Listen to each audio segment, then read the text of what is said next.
So I wouldn't be surprised if we see the mid inhibitor going down very shortly. But it looks like they're aggressing onto this top side at the moment. Don't worry, guys. Brinks can tank the turret, even though he's just got a Warden's Mail.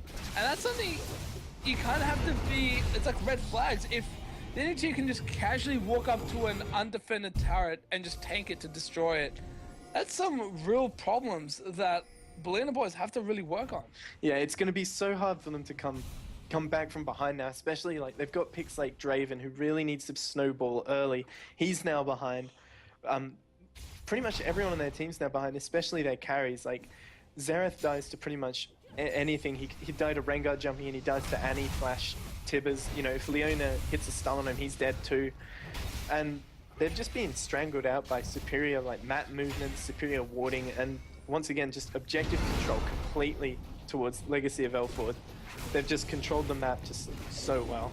Much better than the first game, but yeah, Belina boys really have to have to do something risky, honestly, to get back in the game.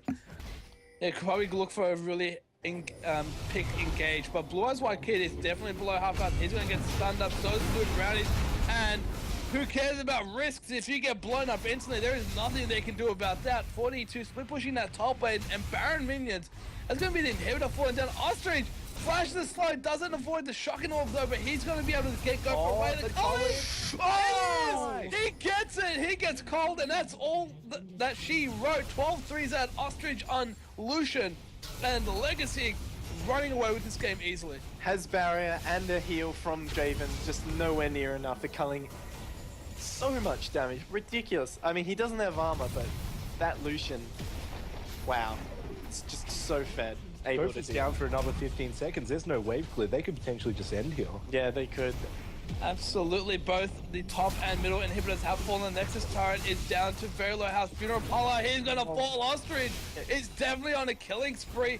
If anything, he's legendary this game. That's gonna take that Nexus turret freely. And that's an exposed Nexus. They have to get onto that.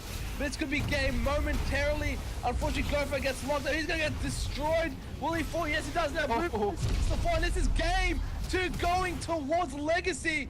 They picked it up, and they're showing that they're part of this thing. Yeah, GG well played. Just so well played by Legacy. The map movements, the ward placements, the objective control. Yeah, honestly, it's almost a perfect game in terms of how they roamed around the map and picked up objectives. Just so well played, honestly. Absolutely. I mean, the momentum that came from game 1, it was a very tight, close matchup. It could have gone either way. The dragon control was just superb, and that followed into this game.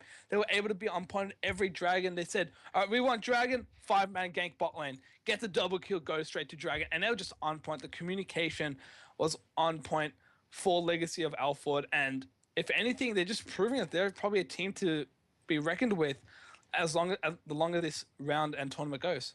Yeah, for sure. I mean, look at the goal as well. Lucian has 14.7k. He has almost double everyone on Belina Boys' total gold. Absolutely crazy. Like, well played, honestly. He had a bit of a rough lane. He fell behind. He did get that early double kill, but he just snowballed so well off that early kill. But his team as well, just allowing him to play just so well, allowing him to pick up the kills, roaming for him, there's not much else to say, honestly. Just very well played by Legacy of Elford.